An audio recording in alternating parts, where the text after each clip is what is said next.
우리 청소년부 우리 아들인데 너무 잘생겼죠, 그렇죠? 네, 청소년부의 성장이 예상이 됩니다. 예, 농담이었습니다. 네. 이제 말씀 풀어 나눔으로써 하나님의 은혜를 나누도록 하겠습니다. 오늘부터 다시 D6 커리큘럼을 따라서 하나님의 말씀의 은혜를 나누겠습니다. 1월 전체 주제가 예배, 경건입니다. 그래서 지난 주중 아침 기도에 말씀 들으셨나요? 오늘 기도 가운데 그 말씀의 내용이 나왔는데요. 우상에 대해서 우리가 지난 한 주 동안 말씀의 은혜를 나누었습니다. 오늘은 성막을 통해서 하나님의 은혜를 나누도록 하겠습니다. 먼저 우리는 좀 더 넓고 안락한 아파트의 구조와 마감재를 잘 느끼죠. 그것에 비해서 성막의 의미를 우리가 감각하고 이해하는 것은 쉽지 않은 것 같아요. 그렇지 않아요? 우리는 4베이에 익숙하지 지금 성막의 이 구조는 굉장히 우리가 도대체 무슨 의미야? 라는 그런 생각이 들 수밖에 없죠. 그러나 성막과 오늘 본문은 사실 출애굽기와 성경의 정점이라고 여러분 이해하셔야 됩니다. 굉장히 중요한 주제입니다. 잘 이해가 안 되는 말이죠. 그렇죠? 네, 한번 출애굽기를 생각해 보게요. 출애굽기는 사실 너무나 극적인 이야기들의 연속이죠.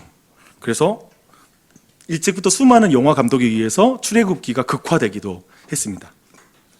어떤 분은 이 출애굽기로 극화된 영화 생각하면 찰턴 헤스턴, 율 브라이너 여러분 아세요? 이 이름, 이 사람들이 주인공으로 나오는 10개라는 영화가 생각나는 분이 계실 것 같고요. 또 어떤 분은 이집트의 왕자가 가장 먼저 생각나겠죠. 이것으로 세대가 구분이 되죠. 그렇죠? 근데 그들이 영화관으로 가면서 가장 먼저 그리고 가장 기대하는 장면은 뭘까요? 그것은 10가지 재앙, 이것도 사람들이 기대할 것 같고요. 하지만 대부분은 홍해가 갈라지는 그 장면을 어떻게 영화에서 구현시켰을까라는 걸 굉장히 기대하면서 그 영화를 보게 될 것입니다. 홍해가 출애굽기의 하이라이트라고 생각하는 것이죠. 많은 사람들이 그렇게 생각하는 것입니다. 그래서 홍해를 건너고 나서 영화가 끝나는 영화들도 되게 있어요. 홍해 건너고 나서 끝! 그렇죠? 그러나 성경을 깊이 이해하면 출애굽기의 하이라이트는 오늘 우리가 읽은 40장 본문이 하이라이트입니다. 사람 편에서 지금 하이라이트하고 하나님 편에서 하이라이트가 좀 다른 거예요. 근데 이게 여러분이 이제 기독교 신앙을 배우고 그리고 신앙생활할 때 이게 문제가 됩니다. 하나님의 하이라이트와 하나님의 말하는 핵심과 내가 삶에서 생각하는 하이라이트가 다르다는 이 문제 말입니다. 왜 40장이 하이라이트인지 이제 출애굽기 전체 이야기, 앞에 있는 전체 이야기의 그 내러티브를 쭉 들려주면서 오늘 성막의 의미에 대해서 좀 더 여러분이 느낄 수 있도록 여러분 이 시간 한번 도와드리도록 하겠습니다. 1장부터 18장까지 이스라엘 백성이 이제 이집트를 탈출하는 이야기가 나옵니다. 숨막힐 정도로 흥미진진한 이야기예요. 한번 읽어보세요. 그러다가 이제 시내산에 도착해서 이스라엘에게 하나님 나라의 헌법이 주어집니다. 이게 나라가 시작할 때 헌법이 주어지잖아요. 근데 그 법이 주어져요. 근데 20장을 보면 10계명이 가장 먼저 주어지는데요. 이 10계명 나올 때까지 읽을만 합니다. 왜냐하면 여러분 10계명 많이 알잖아요. 도둑질하지 말라, 살인하지 말라 이런 내용 아니까요. 되게 짧아요. 그러나 그 이후에 이어지는 내용을 보십시오. 제단에 관한 법, 종에 관한 법, 폭행과 보상, 그리고 도덕과 공평, 안식년과 안식일에 대한 법이 고구마 줄기처럼 이어질 때에는 지금 여러분들처럼 집중력이 점점 흐려지기 시작하죠. 그렇죠? 벌써 이제 잠깐 짧은 문장 듣기만 해도 약간 여러분 집중 안 되는데 쉽잖아요. 그렇죠? 그러다가 독자들이 겨우 정신줄을 붙잡고 읽게 됩니다. 그러다가 25장부터 뭐가 나오냐면 증거궤, 진설병, 등잔대와 기구들, 성막과 제단 설계도, 제사장의 옷 어떻게 만들지 이 디자인이 나옵니다. 이것이 나올 때는 그만 우리 모두는 정신줄을 놓고 말죠. 이게 뭐야? 그러다가 32장에 도착해서야 우리에게 정신이 번뜩 드는, 그 전까지 내가 뭘 읽고 있는지 모르는 상태로 잠깐 읽다가 32장에 드디어 이제 이해가 되는 이야기가 이제 등장하게 됩니다. 이스라엘 백성이 황금 송아지 우상을 만드는 이야기가 거기에 등장해요. 앞에서 나오는 내용을 보면서 어때요? 이제 법 이어지는 내용을 보면서 독자들도 생각하고 이스라엘 백성도 그런 것 같은데 이렇게 생각하죠. 그냥 하나님을 마음으로 믿고 단순하게 그렇게 신앙생활을 하면 되는 거지 왜 이렇게 복잡한 법을 줬어? 하나님이 이제 좀 그만 좀 이 법 좀 나왔으면 좋겠어, 말씀 좀 그만했으면 좋겠어 라는 생각이 들죠. 여러분 감정을 제가 전혀 못 읽는 건지 전혀 반응이 없는데 그럴 수 있어요. 그렇죠?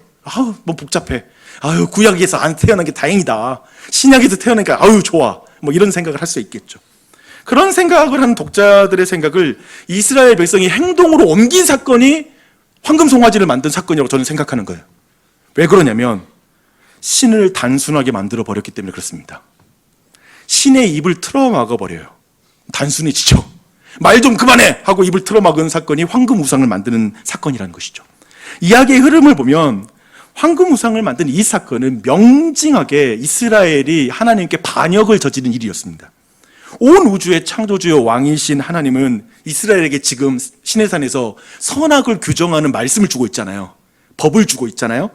곧 하나님은 말씀하시는 하나님이에요. 이게 핵심이에요, 여러분. 하나님은 말씀하시는 하나님이에요.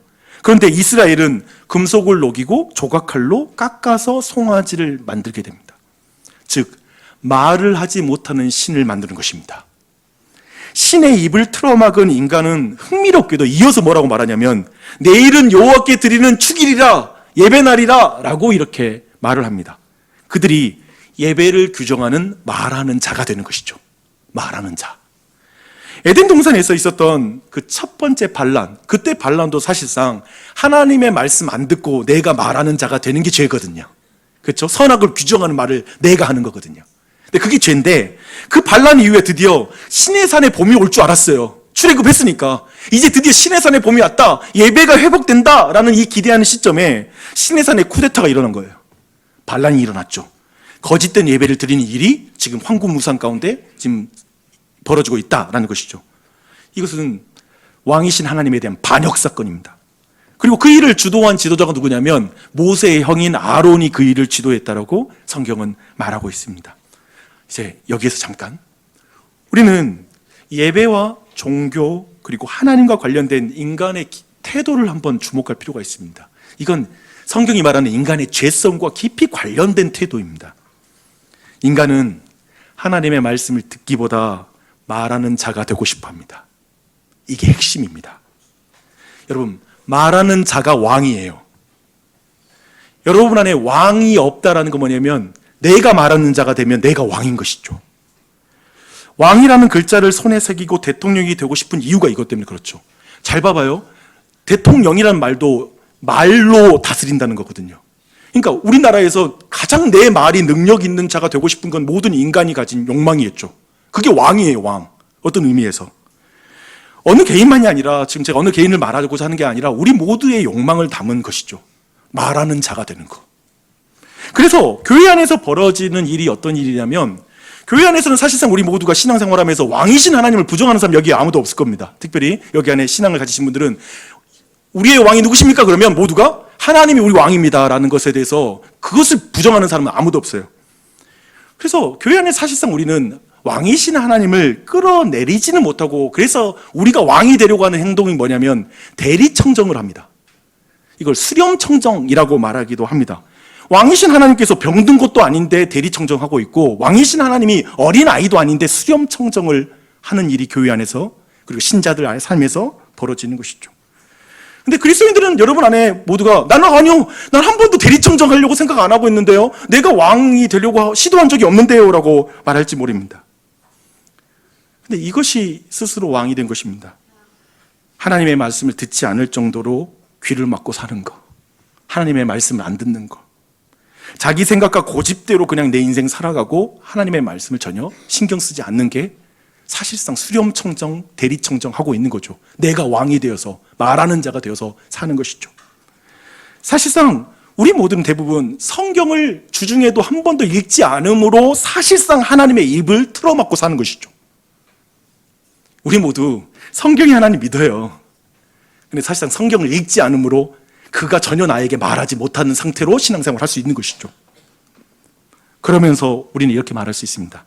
하나님은 사랑이시니까 그래도 이렇게 예배를 이렇게 드리면 되지, 뭐 일주일에 한 번 이렇게 만나서 하나님 예배 드리면 되지, 그분 사랑이잖아, 뭐 이 정도 믿으면 되지 뭐 라고 스스로 하나님을 예배하는 걸 규정하죠. 말하는 자가 되어서 예배를 드리죠. 이렇게 하면 돼, 신앙생활 이렇게 하면 돼 라고 말하는 것입니다. 굉장히 그런 의미에서 지금 이 주제는 굉장히 중요하죠. 그래서 여러분께 좀 질문하고 싶습니다. 여러분, 최근에 하나님과 여러분 소통하고 계십니까? 하나님하고 대화하고 계세요? 아니면 여러분이 상상의 칼로 조각한 하나님을 스스로 만들어 놓고 대리청정하고 있지는 않습니까? 이 질문을 드리고 싶어요. 이건 예배에 있어서 너무나 중요한 주제죠.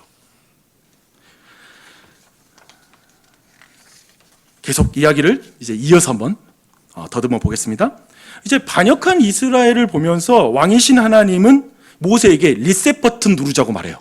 이제 이 모든 상황 리셋 버튼, 처음으로 돌아가자라는 것이죠. 뭐냐면 반란에 가담한 모든 이스라엘 백성들 내가 다 쓸어버리겠다. 그리고 내가 너를 통해서 큰 민족을 내가 만들겠어. 모세야 이렇게 하자라고 이렇게 제안을 합니다. 이것은 사실 하나님의 원래 계획을 포기한다라는 말이기도 하죠. 그러나 모세는 하나님의 본심을 딱 알아차려요. 그렇게 말하는 하나님이 그렇게 말하는 게 본심이 아닌 거 알아요. 그래서 그는 이 백성의 허물을 덮고 원래 하나님이 가지신 계획대로 덮고 고를 이제 하나님께 간청하죠. 모세의 이 중보 기도를 하나님은 응답하십니다. 하나님은 이렇게 말씀하세요. 알았다 모세야, 내가 발랑군들을 쓸어버리지 않을게. 이 백성을 아브라함에게 약속했던 그 가나안 땅으로 이 백성 이제 인도에서 올라가라. 너 올라가. 내가 너희 앞에 있는 모든 장애물 다 제거해 줄게. 그런데 나는 너희와 함께 올라가지 않을래. 나를 왕으로 인정하지 않고 끝없이 반란을 일으키는 너희들이 나랑 가까이 있으면 사실 너희들에게 좋을 게 하나도 없어.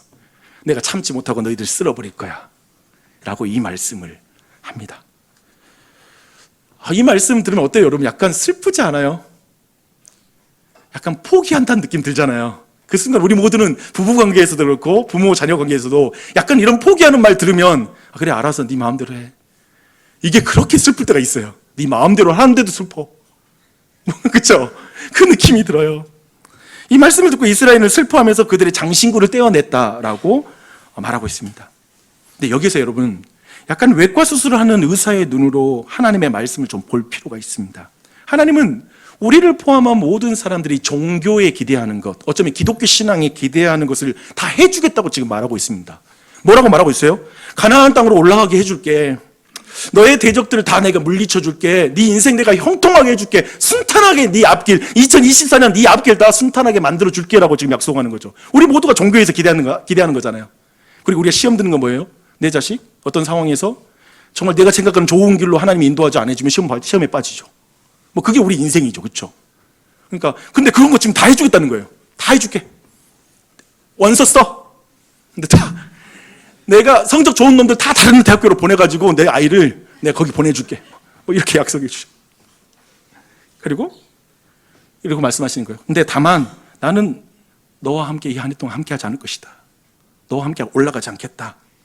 라고 이제 이어서 말함으로 모든 종교와 다른 기대를 우리에게 가질 것을 성경은 요구하고 있죠. 뭔가 다른 거예요. 그렇죠? 여러분이 이런 제안을 어떻게 받아들이겠어요? 여러분 지금 마음에 소원 있으시죠? 이 한 해에 대한? 다 이루어줄게. 근데 내가 너와 함께 하지는 않을 거야. 아싸!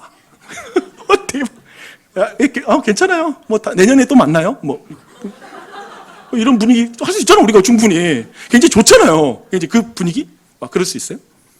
근데 모세는 어떻게 반응할까요? 출애굽기 33장 7절을 보면 이제 이때 모세가 어떻게 반응하냐면 성막을 세우는 것으로 회막을 세우는 것으로 이제 모세가 반응을 해요. 그래서 근데 어떤 의미에서 이것은 오늘날에 제가 볼 땐 텐트를 치고 시위하잖아요. 요즘도 이제 시위할 때 텐트 쳐놓고 시위하잖아요. 그것처럼 모세가 하나님께 시위하는 장면이라는 생각이 들었습니다. 왜 그런지 볼까요? 33장 7절인데요. 이렇게 말합니다. 모세가 항상 장막을 취하여 진 밖에 쳐서 진과 멀리 떠나게 하고 회막이라 이름하니 여호와를 앙무하는 자는 다 진 바깥 회막으로 나아가며 라고 말합니다. 모세는 있잖아요. 성막을 회막이라고 불러요. 특별히. 그 회막이 뭐냐면 The Tent of Meeting. 그러니까 만남의 장소, 하나님과의 만남의 장소라고 굳이 이름을 붙이는 거예요.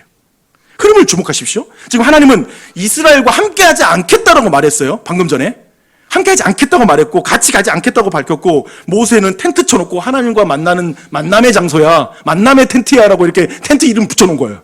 그렇죠? 모세가 하나님께 시위하는 것처럼 보이지 않으세요? 더 강력한 증거가 그의 말에 있어요. 회막을 만들고 와서 그가 하는 말을 보면 워딩을 그대로 가져와서 말할게요. 한번 들어보세요. 주께서 친히 가지 아니하시려거든 우리를 이곳에서 올려보내지 마시옵소서. 이게 시위 아닌가요? 아니 함께 안 가려면 안 가.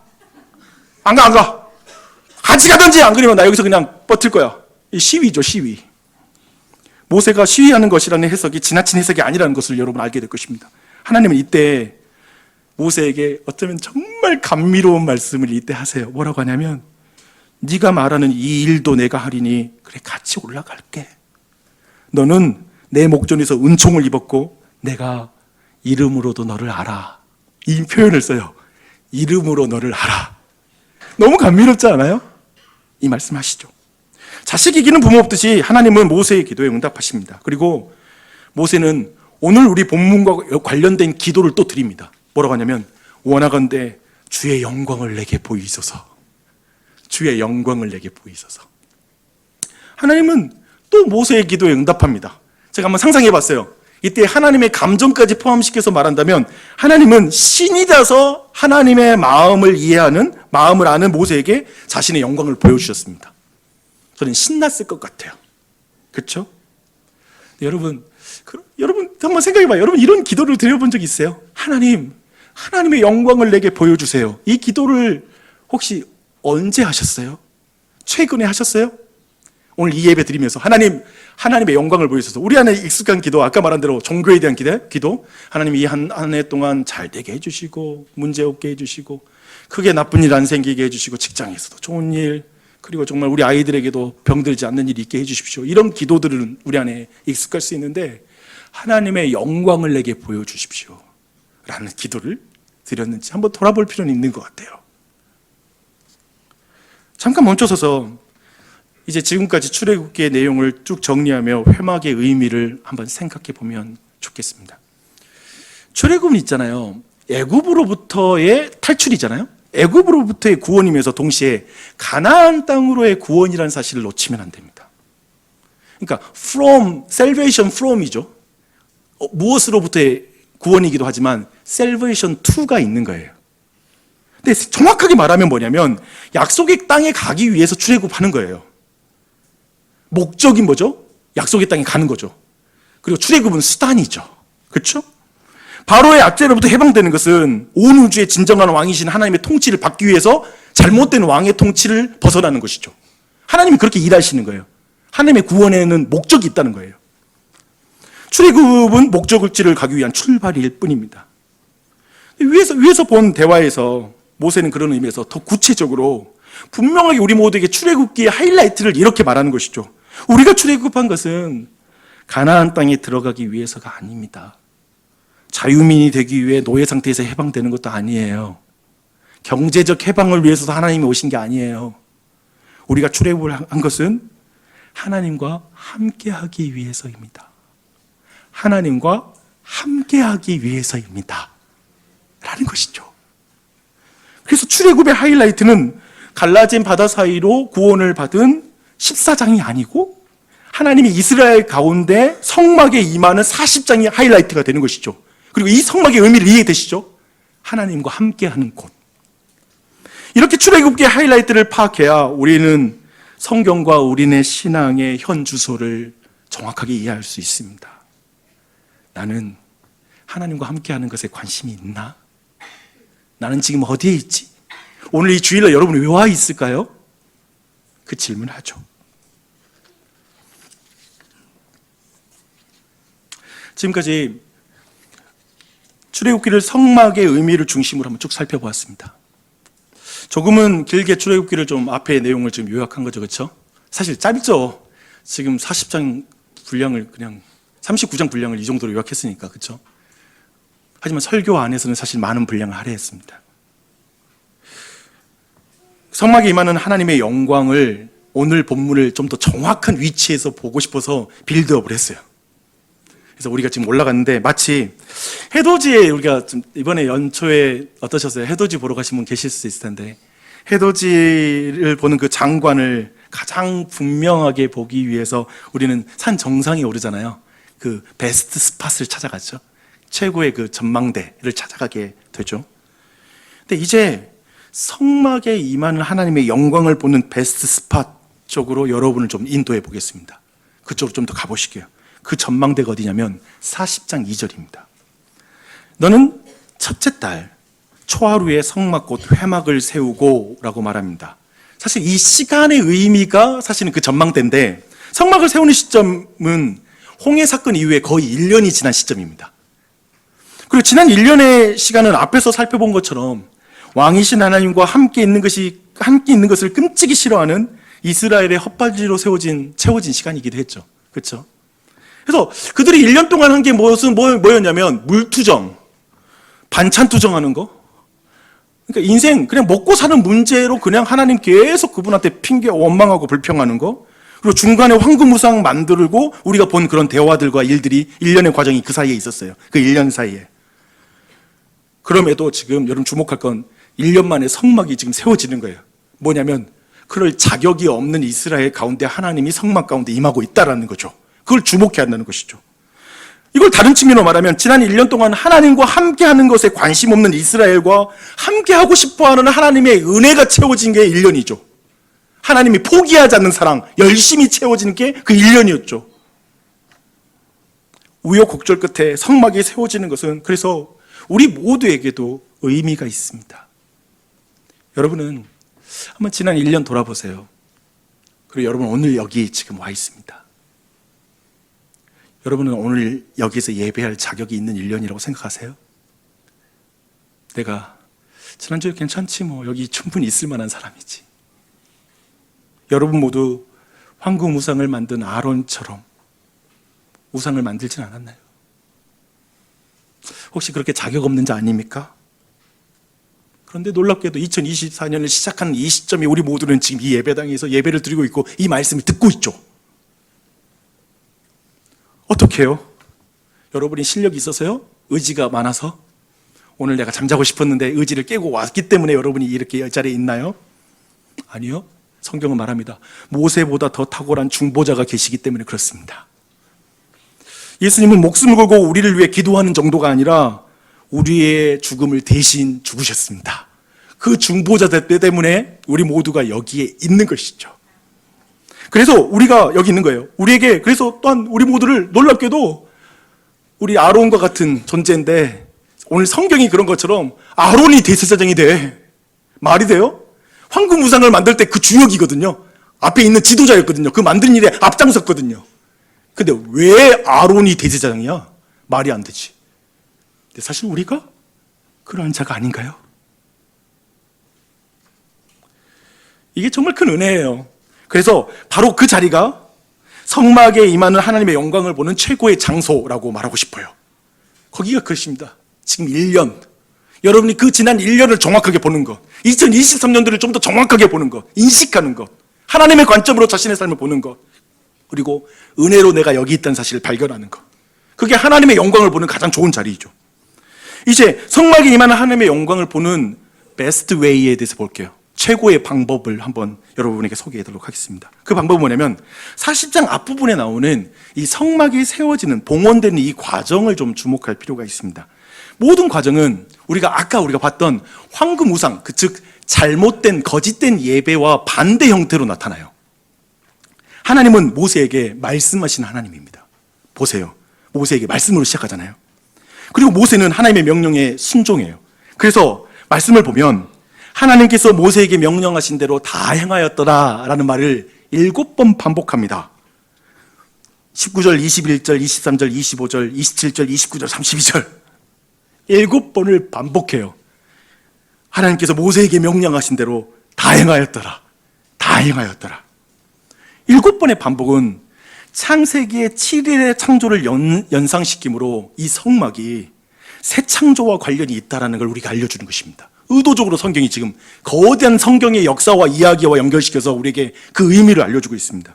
그렇다면 모세의 순종으로 말씀대로 이루어진 성막의 부분마다 하나씩 말씀대로 될 때마다 저는 이런 말씀이 딱 붙는 것 같아요. 뭐냐면 하나님이 보시기에 좋았더라. 하나님이 보시기에 좋았더라. 그렇지 않을까요?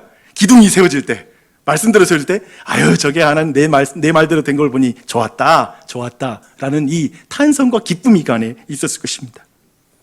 그래서 황금우상을 만들 때는 완전히 대조가 되죠. 하나님의 말씀을 버리고 자기가 말을 할 때 그건 대조가 되는 것이죠.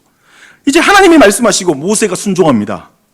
성막이 세워지는 때도 사람이 정하지 않아요. 하나님이 정한 때 정월 초하루에 세웁니다.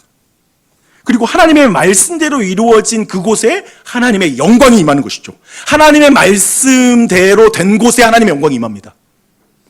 오늘 이 설교가 어떤 의미에서 하나님의 말씀을 있는 그대로 선포하는 설교가 된다면 이 가운데 하나님의 영광이 보일 수 있겠죠. 오늘날에도. 저는 이 은혜가 우리 모두에게 있기를 바랍니다. 이렇게 하나님의 말씀대로 창조된 성막, 하나님의 뜻대로 이루어진 성막에 하나님의 영광이 임합니다. 과거에는, 이전에는 모세에게만 보여졌던 그 영광이에요. 그런데 이제 이스라엘 백성들 앞에서 자신의 영광을 하나님께서 드러내십니다. 34절입니다. 구름이 회막에 덮이고 여호와의 영광이 성막에 충만하며. 하나님의 말씀대로 되는 것이 하나님의 영광인데, 그렇죠? 그런데 정말 당혹스러운 말씀이 그 이후에 이어집니다. 35절에 그 내용이 나와요. 너무 당혹스러워요. 모세가 회막에 들어갈 수 없었으니 라는 말입니다. 출애굽기는 모세가 회막에 들어가지 못하는 것으로 이야기가 끝이 납니다. 흥미롭죠? 물론 그들의 레위기까지 전체 포함해서 모세 오경이 한 권의 책임을 감안한다면 그 내용을 읽어야 돼요. 하지만 출애굽기는 모세가 회막에 들어가지 못해요. 왜냐하면 여호와의 영광이 성막에 충만했기 때문이라고 설명하고 있습니다.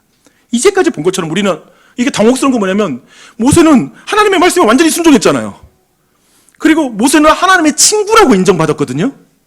그럼 그 정도면 성막에 그냥 들어갈 수 있는 거 아니에요? 그 영광스러운 곳에 그냥 들어갈 수 있는 자격이 있지 않나? 라는 생각을 하게 되죠. 근데 출애굽기는 의도적으로 이스라엘만이 아니라 모세도 하나님의 영광에 이를 수 없는 죄인이라는 것을 우리에게 알려주고 있습니다.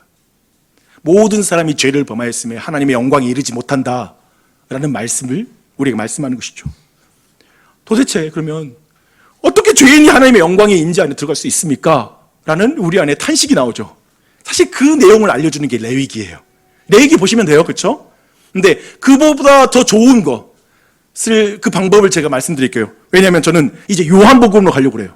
요한복음의 저자 사도 요한은 모세와 우리에게 또 다른 중보자가 필요하다고 말합니다. 그러니까 모세마저도 하나님의 영광에 직접 들어갈 수 없는 자인데 모세에게 진짜 모세가 필요한 거예요. 진정한 모세, 모세 이후에 오실 거라고 약속된 그 모세가 필요한 거예요. 그래서 이렇게 말합니다. 우리가 그의 영광을 보니 아버지의 독생자의 영광이요 은혜와 진리가 충만하더라. 여기에서 사도 요한은 말씀이 육신이 되어 우리 가운데 거하심에 라고 말하고 있죠.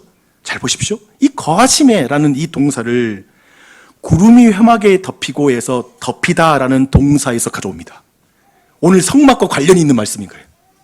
구름이 그 성막 위에 임하였다. 덮임에 샤칸이라는 동사에서 가져와요. 바로 예수님이 이스라엘 자손 가운데 살게 된 성막이라고 말하는 거예요. 더하여서 요한은 예수님은 말씀대로 순종한 모세가 아니라 육신이 된 말씀 자체라고 말하고 있죠. 예수님은 육신이 된 말씀 그 자체예요. 말씀에 순종하는 정도가 아니에요. 그리고 스스로를 우리와 함께 하신 하나님이라고 말씀하십니다. 임마누엘이라고 말씀하십니다. 그리고 우리는 예수님에게서 하나님의 이제 영광을 보게 되죠.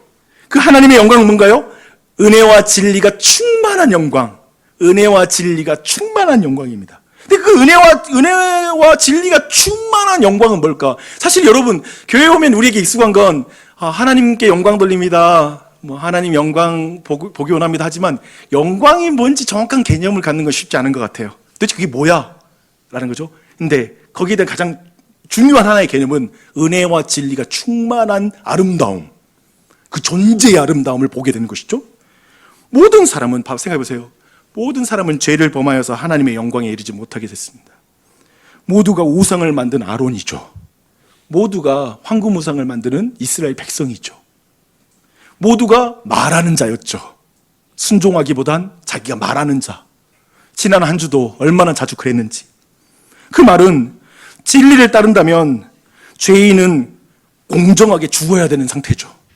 그러니까 진리가 충만하면 하신 하나님이잖아요. 진리가 충만한 하나님 앞에 죄인은 죽어야 되죠. 공정하게. 그러나 예수님은 죄인을 그대로 내버려 두실 수 없었습니다. 그래서 세상을 이처럼 사랑하사 기꺼이 진리를 따라 죄인을 대신해서 예수님이 죽으셨습니다. 하나님이 죄인을 대신해서 죽으신 것입니다. 이 얼마나 놀라운 은혜입니까? 그래서 예수님에게는 은혜와 진리가 충만한 것이죠. 그래서 그 십자가에서 드러나는 그 은혜와 진리를 볼 때 우리는 너무 아름다운 것이죠.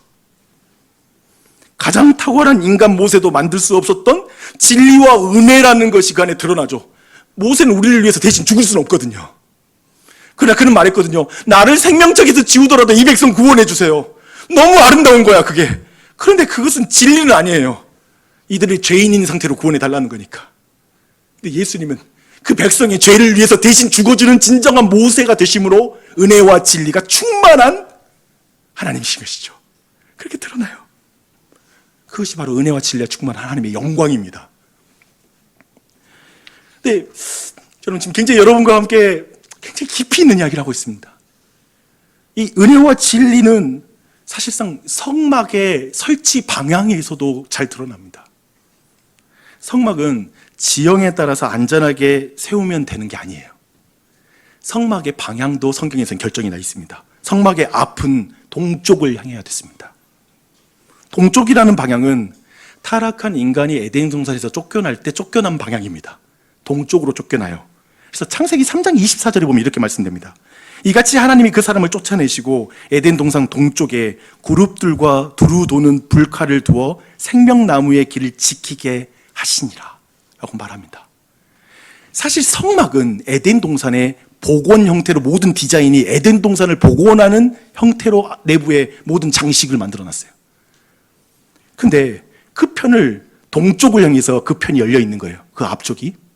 근데 놀랍게 이것이 지금 창세기와 겹치는 것이죠. 타락한 인간은 동쪽으로 쫓겨납니다. 그리고 쫓겨난 그 길이 막힙니다. 다시 들어올 수 있는 방법이 없어요. 다시 에덴 동산에 들어가서 생명을 얻을 수 있는 방법이 없어요. 그곳에 들어오려고 시도하면 불칼을 맞아야 돼요. 천사가 기다리고 있다가 불칼로 죽이는 것이죠. 그런데 스스로를 성전이라고 말씀하신 예수님이 예루살렘의 북동쪽에 위치한 것으로 보이는 갈보리에서 심판의 칼을 대신 맞으십니다. 이게 성경의 이야기입니다. 못에 박히고 창에 찔리십니다. 그렇게 성전이 사람들의 손에 의해서 허물어집니다. 그렇게 예수님이 죽으시는 순간에 놀랍게도 에덴 동편을 지키는 불칼을 든 천사들이 수놓아진 지성소의 휘장이 찢깁니다. 지성소와 성전을 가르는 하나의 휘장이 있었거든요. 거기에 천사와 두 천사가 있었거든요. 천사들을 수놓았거든요. 그게 찢어집니다. 그래서 히브리서의 저자는 이제 우리에게 이렇게 말합니다. 그러므로 형제들아, 우리가 예수의 피를 힘입어 성소에 들어갈 담력을 얻었나니 그 길은 우리를 위하여 휘장 가운데로 열어놓으신 새로운 살 길이요 휘장은 곧 그의 육체니라. 예수 그리스도가 자신의 육체를 찢어 우리로 하여금 하나님의 존전 앞에 나아갈 수 있는 길을 여셨다는 것이죠. 예수님은 참으로 그래서 은혜와 진리가 충만한 분이십니다. 그 영광을 여러분 모두가 봤으면 좋겠습니다. 저는 이 이야기를 들을 때 너무나 흥분됩니다. 이것이 얼마나 아름다운 이야기인지, 예수 그리스도 안에 있는 이 은혜와 진리가 얼마나 아름다운 것인지, 이걸 보고 인정하는 게 그리스도인이 되었다라는 것이죠. 주 안에 사랑하는 여러분, 성전이신 예수님은 십자가 위에서 다 이루었다라고 말씀하시고 죽으십니다. 즉 말씀대로 그 성전이 완전하게 세워지는 것이죠. 그것은 모세가 여호와가 말씀하신 대로 순종하셨다라는 것과 똑같은 이치입니다. 말씀대로 순종하지 않고 말하지 않는 신을 만들기 좋아하는 우리를 위해서 하나님이 하나님의 말씀대로 예수님께서 대속의 제물이 되셨습니다. 성전인 자기의 몸을 무너뜨리셨습니다. 그래서 무너진 우리 안에 다른 성전을 만드시죠. 그 예수님에게서 하나님의 사랑 곧 은혜와 진리를 충만함을 보고 내려오되는 그 그리스도인들, 그리고 이제 인류의 역사상 모든 종교사와 역사상, 그리고 모든 사람들의 인식, 어떤 상식, 모든 걸 뒤집어지는 선언이 벌어집니다. 놀라운 일이 벌어집니다. 사도 바울은 이렇게 말합니다. 너희는 너희가 하나님의 성전인 것과 하나님의 성령이 너희 안에 계시는 것을 알지 못하느냐. 놀랍게도 예수 믿는 자가 성전이 되어버린 것이죠. 여러분이 예수를 믿는다면 여러분이 성전이 된 것이죠. 그리고 그 안에 성령이 거하겠다는 것입니다. 그러니 주 안에 사랑하는 여러분, 하나님의 성전에 우상을 드리지 않는 한 해 되시길 바랍니다. 저는 예전에 성경 읽으면 막 아하스 왕 때 유다 왕국 성전에다가 그 바알 신상, 아세라 신상을 세우거든요. 깜짝 놀랍잖아요. 어떻게 성전에 다른 우상을 드릴 생각했을까라고 깜짝 놀랐는데 나중에 깨달았어요. 나는 그리스도의 보혈의 은혜로 깨끗하게 되어 내가 성전 됐는데 내 안에 내가 자꾸 우상 만드는 사람인데 내가 그 끔찍한 죄를 범하고 있는 사람이구나 라는 사실이 그냥 알겠더라고요. 이스라엘 백성과 다를 게 없구나. 우리 마음에 우상을 깨뜨리는 은혜가 있기를 바랍니다. 아멘. 근데 그 우상을 이게 핵심 개념은 뭐였죠? 그걸 깨뜨린다는 의미는 뭐냐면 말씀하시는 하나님을 믿고 사는 것입니다. 여러분이 이 한 해 동안 하나님의 입을 틀어막는다면 그 틀어막는 것은 무례함으로 표현되는 게 아니라 그냥 말씀을 안 읽고 피하는 것으로 아주 우아하게 포함되면서 종교적 의무는 다 수행하는 형태로 여러분 수행한다면 사실 그것은 우상을 숭배하는 또 다른 형태일 수 있습니다. 목사 설교하죠. 그거 아세요? 이렇게 설교하면 목사가 하나님 말씀 듣는 것 같죠? 아니요. 제가 배운 게 뭔지 아세요? 내가 하나님 앞에 정직하게 서고 하나님의 말씀 안 들으면서 설교하는 게 가능하더라고요. 제가 이 고백을 하는 건 내 자신의 정직한 고백이면서 동시에 여러분 모두 속지 않았으면 좋겠다는 생각 때문에 그렇습니다. 봉사하고 뭐 하면 내가 하나님 말씀 듣고 있다고요? 아닐 수 있어요. 하나님의 말씀 안 들으면 여러분이 하나님의 입에 뭔가를 틀어막는 것입니다. 그것은 우상강을 방불한 것이죠. 가만히 서 있는 신. 여러분이 추론하고 상상하면서 기독교 신앙은 이 정도만 하면 돼라고 생각하는 신앙생활, 우상을 숭배하는 삶일 수 있죠. 그런 의미에서 저는 이 한 해 동안 여러분이 말씀을 펴기를 결정했으면 좋겠어요. 오늘도 돌아가서도 내일부터 다시 묵상을 다시 회복하고 통독을 회복했으면 좋겠어요. 그리고 그 말씀을 들을 때 우리는 말씀대로 되어진 곳에 하나님의 영광이 나타나잖아요. 은혜와 진리가 드러나죠. 날 사랑하심 성경에 써있네. 아멘. 그래서 그 말씀을 내 안에 다시 읽을 때 하나님의 영광, 은혜와 진리를 보게 되죠. 그러나 우리가 심지어는 넘어질 때에도 기억하세요. 내가 우상을 숭배한 때에도 기억하세요. 사실 그 성경의 이야기는 우리 그걸 알려주죠. 예수님이 그런 우리를 위해서 십자가에 달려 죽으셨죠. 그런 은혜와 진리 하나님이신 걸 기억하십시오. 다시 회복했으면 좋겠어요. 그래서 여러분의 예배가 회복됐으면 좋겠어요. 오늘 말씀 보면 예배 가운데 하나님의 영광을 보게 되면 어떤 일이 벌어지게 되냐면 그 다음부터는 하나님의 불기둥과 구름기둥이 뒤따라오죠. 그리고 올라가면 움직이고 내려오면 멈추고. 즉 뭐냐면 저는 이렇게 생각해요.